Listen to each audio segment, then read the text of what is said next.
The Master Tavern Keeper's History of the Old World.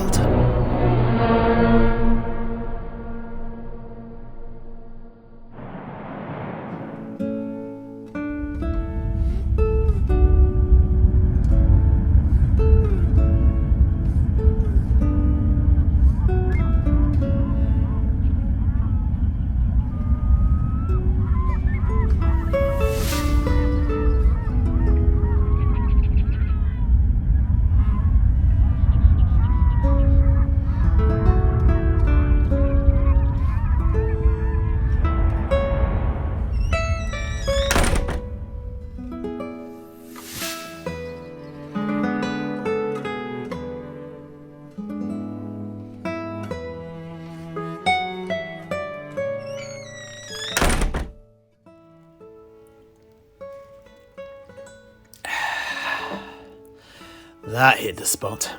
Right then. Hopefully the following will answer your question, Senior Apprentice. Are you ready? Yes. Please, go on. Now, as you're all no doubt aware, the Dark Elves are the shadowy cousins of those haughty High Elves sequestered away on their island in the centre of the Great Ocean. An elven mage friend of mine, Calhordis Whitemane, the same one who studies the contraptions of the Ratmen, and actually spent some time in Lustria in his youth as it happens, told me the tale of the war between them last time he was in town. I mentioned him earlier too this evening, if you recall. It was his hypothesis that the time of woes was caused by the very first Skaven machine going awry beneath the ruins of Kavzar. Anyway, I will save the whole story of the split between the two factions of elves for another day, but, in short, he said that the separation of the two occurred as a result of a civil war on the island of Ulthuan aeons ago. A war that left the island itself sundered by the destructive machinations, spells and counterspells employed during that time. The end result was not what anyone desired, though. And instead of victory for one side over the other, it turned the area of Nagaraith, the ancestral homeland of the Dark Elves, into a wasteland, now known as the Shadowlands, and divided the elves forever. Many of the elves of Nagaraith fled the devastation to the icy wastes of Nagaroth to the northwest of Ulthuan, and it was these that became the dark kin we all know and hate today. Apart from our mutual friend Tilean, of course, Heinrich. He is the most honourable and fearsome fellow. Yeah. No offence taken. And yes, he most certainly is. And also a deft hand with the poison, too.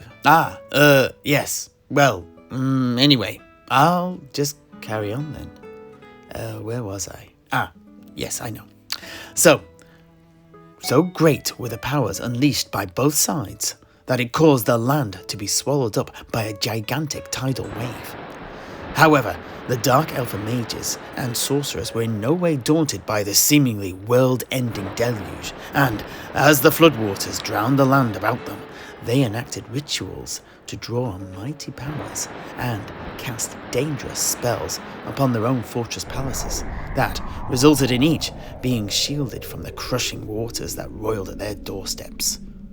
Additionally, the very land that each of these fortresses lay upon tore itself free from the bedrock of Ulthuan and began to float away, bound tight by the colossal dark enchantments enacted upon it.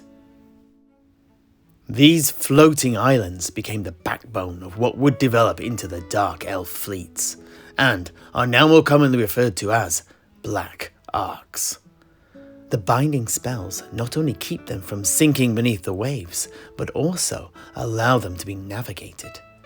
In this way, each is used as both a harbour and a bastion for the Druki, as the Dark Elves call themselves, and they have been able to extend their grip over all the oceans in the time since. However, these Black Arks are not home to just the elves. Far worse reside in the deep caverns within. The sinking of Nagaraith cast up many monsters that had previously dwelled on the ocean floor. We have already talked about the krakens and meerworms this evening, but many other creatures with far darker hearts exist in the depths too. Beasts such as the Charybdis or the Helldrake. The Druki archmages sensed the malice of many of the monsters that had been dragged up from the depths and summoned them to appear before the magic wielders. This achieved, they then used the famed Nagaraith Beastmasters to break and bind the creatures into the service of the Druki. These were then kept in the caverns that were excavated into the Black Arks themselves, where they were bred, crossbred, and manipulated into becoming living engines of destruction. Right then, so that is the preamble done. Are you with me so far, Senior Apprentice Steiner? Indeed I am. So? And so, now I can finally answer your question. The Druki actually scorned the use of traditional ships. Instead, they used sea monsters to traverse the oceans. It was no hyperbole when Heinrich described the Elves fleeing the Battle of Talax as riding a sea serpent. They were actually riding a sea serpent. Now, perchance, the image you have in your head is something akin to children riding on the back of a pony, perhaps. Indeed it was. I thought so, from the framing of your question. But please, cast that image from your mind. The truth could not be more different. The beasts that the Druki employ are huge and fearsome, most easily the size of a Tilean galleon, and some even larger. They are also completely subservient to the will of their masters, which means the elves are actually able to turn the creatures themselves into, well, the equivalent of boats. They are crewed by dark elves that have been specially trained by the Beastmasters of Nagaroth to control them completely. These crews ride in specifically constructed structures, more akin to castles than ships, and they are positioned on the backs of their beasts. If these ships are destroyed, then the sea serpents will plunge down into the depths of the ocean for the rest of the battle before they eventually return back to their Black Ark of origin, drawn there by the Druki spells of binding that hold sway over them. This means that if a fleet is defeated and destroyed, it can potentially be quickly recreated and return back to the fight. There are two main Dark Elf vessels of this type that I am aware of. The large Death Fortresses and the smaller Doom Reavers. The former, the Death Fortresses, very much live up to their name, for they are literally fortresses built upon the back of a gigantic sea dragon. Once, these were true dragons and were ridden by the ancestors of the Dark Elves. However, over the many centuries since, the evil magics that make the Black Arks possible have mutated them, rendering them at once less and yet more than their forebears. These sea dragons have grown gigantic and, as a result, lost the power of flight. They now spend their lives in the ocean, the salty waters helping to support their great bulk. However, this change has done nothing to dampen their fighting prowess, and they are still capable of ripping the largest boats of other seafaring races to splinters. Now, there is an old rhyme taught to children of Ulthuan about them that I came across a few years ago that also offers some insight into their origins. Beware, beware, high-born so fair, of dark waters chill and cold. For here fell the black dragon Lotan, struck down by Calidor of old. From the sky fell the sister of Sulek, a mortal wound bleeding out from her neck. But from icy waters she rose once more, hale, grown large and new. And with her she bore dark kin, blood-soaked and in murderous hue. So beware, beware, high-born so fair, of dark waters chill and cold, for here dwells the sea dragon Lotan, a menace from days of old. This rhyme refers to a legend that arose after the Sundering. It tells of a dark elf dragon that was struck from the sky by a mighty elf champion. Although as to whether that was actually Calador I himself, as implied in the rhyme, is unknown. Probably not. It was more likely an elf dragon rider of the region of Calador.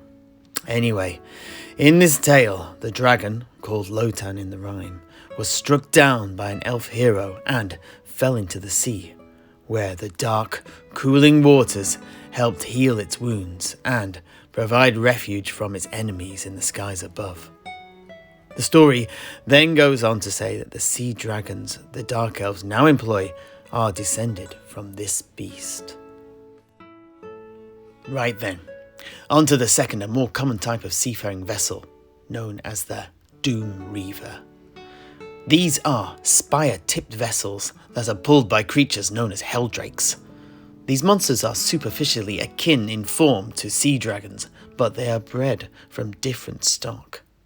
They are notoriously ferocious and very hard to tame, with jaws that are easily capable of biting through even the thickest steel hull of a dwarven ship. Upon the backs of the Helldrakes are harnessed the Doom Reaver's 3 towers. Within these lie the crew. Now these are specially trained beast handlers, usually the very ones that have raised the Helldrake from birth, as they are the only ones who can subdue the beast's horrendously aggressive nature. They control the Helldrakes with magical lances that send explosive bursts of agony ripping through the creatures if they disobey. However, even in spite of these, Helldrakes are so fierce that they will attack anything that is not their own pack. As a result, the Doom Reavers in a squadron, and they usually come in squadrons of 3, are all pulled by Helldrakes raised from the same clutch of eggs.